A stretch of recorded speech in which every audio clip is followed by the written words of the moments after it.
Buenos días, profesora y ayudante. Mi nombre es Alex Emiliano Tapia Valares, soy el paralelo 1 y a continuación voy a llevar a cabo la resolución pues, del taller de hidrología de prueba de bondad de ajuste. Para este ejercicio pues, nos dan un conjunto de datos en donde tenemos que calcular la media, la desviación estándar y escribir el número total de datos. Tenemos esta tabla y vemos que estos datos de caudal por año están desordenados. Entonces lo primero que tendríamos que hacer es ordenarlos en forma ascendente y pues colocar su número de posición, ¿verdad? Luego deberíamos calcular la probabilidad teórica de Heysen, que se la calcula con esta fórmula, que es igual a n minúscula, que representa a la posición de tal dato, y menos 0,5 sobre n mayúscula, que representa al total de datos, ¿verdad? Realizando aquello y reemplazando valores, pues nos sale este conjunto de respuestas, las cuales vamos a tener que hallar su z teórico de Gauss utilizando pues la tabla z normal estándar. Por ejemplo, este 0,019, buscando en la tabla que está en esta posición, vamos a dar cuenta visualizando el margen izquierdo vertical y el margen superior horizontal, que nos da un valor de menos 2,07, realizando esa misma metodología para el resto de valores. Y de tal forma, pues tendríamos completada nuestra tabla. También tendríamos que calcular la media, en donde recordamos que la media, pues es el promedio de todos los datos, es decir, realizar la sumatoria de cada uno de los caudales anuales y dividirla para el número de datos, que sabemos que es 26. En cambio, para calcular la desviación estándar, conocemos que la ecuación de la desviación estándar es igual a la sumatoria de cada uno de estos elementos, ¿verdad? Menos la media que calculamos, que es 886,6 elevado al cuadrado. Y todo eso dividido para n-1, ¿verdad? Y de tal manera, pues, realizamos esa sumatoria por cada uno de los elementos, dándonos un valor de 206,8. Ya, una vez completada nuestra tabla y teniendo establecidas nuestras variables, podemos ahora sí eh, formular la hipótesis nula y la hipótesis alterna, en donde hemos establecido pues que el set de datos hidrológicos eh, va a ser supuesto como una distribución normal con media de 886,6 metros cúbicos sobre segundo y una desviación estándar de 206,8 metros cúbicos sobre segundo. Por el contrario, la hipótesis alterna podríamos decir directamente que es lo contrario a toda nuestra hipótesis nula, o simplemente redactarlo, simplemente colocando la expresión no o negando pues nuestra hipótesis nula. Ahora bien, el ejercicio nos está mencionando que debemos trabajar con un nivel de significancia del 15%, el cual pues lo revisaremos en la tabla H cuadrado luego. Em, pero antes de esto, pues tendríamos que graficar nuestro histograma de frecuencias versus el caudal medio anual. Para poder realizar aquello, ¿verdad? Tendremos que primero calcular el número de intervalos o clases, ¿verdad? eh, para realizar nuestro histograma. Pero para aquello necesitamos utilizar la fórmula de Sturges, la cual era igual pues a 1 más 3,322 por el logaritmo de base 10 por el número de datos que era 26.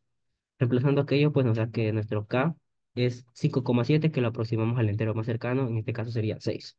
Una vez conocido el valor de intervalos, pues podemos saberlos, pero ahora nos hace falta conocer cuál va a ser esa amplitud o de cuánto en cuánto van a ir estos intervalos, para lo cual pues vamos a tener que calcular el rango total. El rango total simplemente es la resta del valor máximo versus el valor mínimo de los datos. Conocíamos que nuestro valor máximo pues era 1328 menos 596, dándonos un valor de 731,7. Y ahora bien, el ancho de clase, sabemos que el ancho de clase iba a ser igual al rango total que acabamos de calcular, dividido para el número de Sturges que calculamos anteriormente. Es decir, 731,7 dividido para 6, lo cual nos da un valor de 121,95. ¿Ok?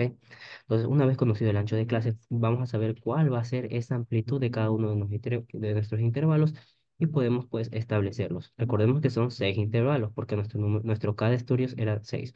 1, 2, 3, 4, 5, 6. ¿Ok? Ahora bien, con estos intervalos y sabiendo que en el eje X van a ir nuestros cabales anuales y en el eje Y van a ir nuestras frecuencias observadas, pues podemos graficar nuestro histograma esté utilizando una escala correcta. Por consiguiente, vamos ahora sí a completar la tabla de nuestro estadístico de prueba chi cuadrado. Recordemos que la fórmula del estadístico de prueba chi cuadrado va a ser igual al número de datos n mayúscula por f de x, que viene a ser nuestra probabilidad observada, menos la p de x, que es igual a la probabilidad esperada. Todo es la resta al cuadrado, menos nuestra p de x, que es la probabilidad esperada. ¿Ok? Entonces, empezando por estos datos ya sabemos que cuáles son nuestros intervalos, límite inferior, así lo mismo con los restos de intervalos. Sabemos que tenemos 6 intervalos y sabemos nuestras frecuencias absolutas, que bueno, en este caso serían nuestras frecuencias observadas. Ahora bien, para poder calcular la frecuencia relativa sabemos que es cada una de nuestras frecuencias observadas dividido por el número de datos, es decir, 5 dividido por 26, 8 dividido por 26 y así con el resto de datos. De tal manera tenemos nuestras frecuencias relativas y ahora sí podemos calcular nuestras frecuencias acumuladas, las cuales simplemente, como dice su nombre, hay que irlas acumulando. Es decir, el primer valor se mantiene. Ahora, este 0,19 más el siguiente frecuencia relativa es 0,38, más la siguiente frecuencia relativa es 0,69, más la siguiente frecuencia relativa es 0,77. Y así con el resto de datos hasta llegar a 1. Si nos da el valor final 1, estamos en lo correcto, porque es una forma de verificar que llegamos al 100% de probabilidad. Ahora bien, vamos con la siguiente sección de la tabla, que es la z estandarizada. Para poder calcular la z estandarizada, recordemos la fórmula, que es igual a a la x menos x barra sobre la desviación estándar. Nosotros ya conocemos esos valores. Pues, la x normal, pues, vendría a ser nuestra frecuencia relativa normal, perdón, sí, nuestra frecuencia relativa normal, menos, pues, la media. Perdón, no vendría a ser nuestro valor superior, porque empezamos siempre con el valor superior del intervalo, ya, menos la media calculada y todo eso dividido para la desviación estándar. Aquí cabe recalcar varias cosas, que para el primer dato utilizaremos el límite superior y para los últimos datos, el último dato utilizaremos el límite inferior. ¿Ok? Y en cambio para los datos internos, pues utilizaremos tanto el límite inferior y superior.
Ahora sí, para nuestra frecuencia relativa, simplemente va a ser para el primero y último valor, pues vamos a utilizar el mismo valor.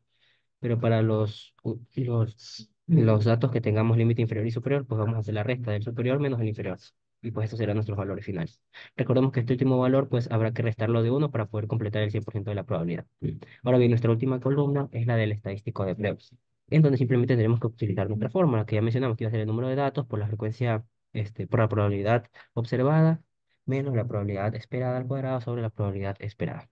Reemplazando aquello en cada uno de los datos nos dan estos valores y la sumatoria de todos ellos nos va a dar pues nuestro chi cuadrado o estadístico de prueba que nos dio un valor de 3,62. Ahora bien, con ese valor podemos ahora sí calcular nuestro valor crítico.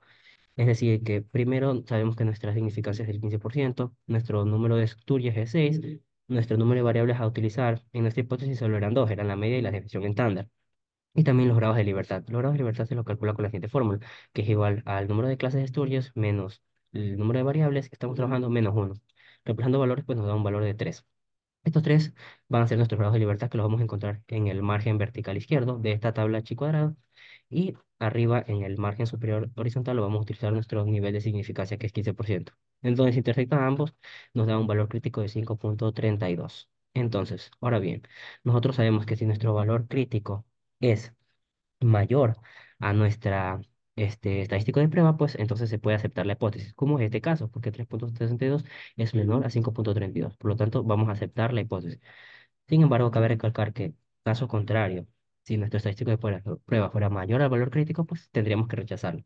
Por lo tanto, podemos deducir finalmente que el set de datos se ajusta a una distribución gaussiana, por lo que la hipótesis nula se acepta, con el 15% de significancia, ¿verdad? Ahora bien, luego de realizar todo esto, pues también nos pedían calcular, realizar, pues, los puntos de probabilidad teórica de Heysen versus los caudales medios anuales, ¿verdad? En este papel hoja probabilístico, que está en una escala de Gauss.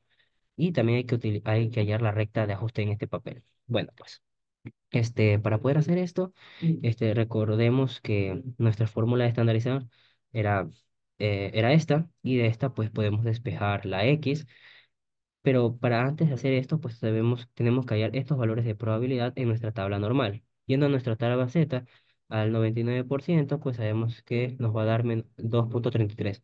Y sería lo mismo para el 1, pero su complemento entonces sería menos 2,33, así negativo. Y pues para poder hallar esos caudales medios de estas probabilidades, pues ahora sí tendremos que despejar de esta fórmula la X y reemplazando valores, pues nos dan estos valores. Em, Ahora bien, estos valores tenemos que graficarlos acá, para lo cual hemos utilizado pues una escala de 100 en 100, en donde pues hemos graficado pues el caudal, primero las probabilidades del 1%, del 50% y del 100%, en donde pues sabemos que tiene que intersectar nuestra recta de ajuste. Ya, una vez hecho, pues también podemos dibujar nuestros puntos de Heysen, que serían todos los que calculamos aquí, ¿verdad? Dibujarlos con su respectiva probabilidad y podemos ver de tal manera cómo se dispersan los datos de Heysen y compararlos con nuestra recta, por decirlo así, nuestra recta ideal de ajuste. Y pues de tal manera también se puede deducir que como los caudales aumentan en el mismo sentido que la probabilidad, es un gráfico de no alcanzar o superar. Y pues listo, eso ha sido toda la resolución del taller. Espero que les sirva y muchas gracias por su atención.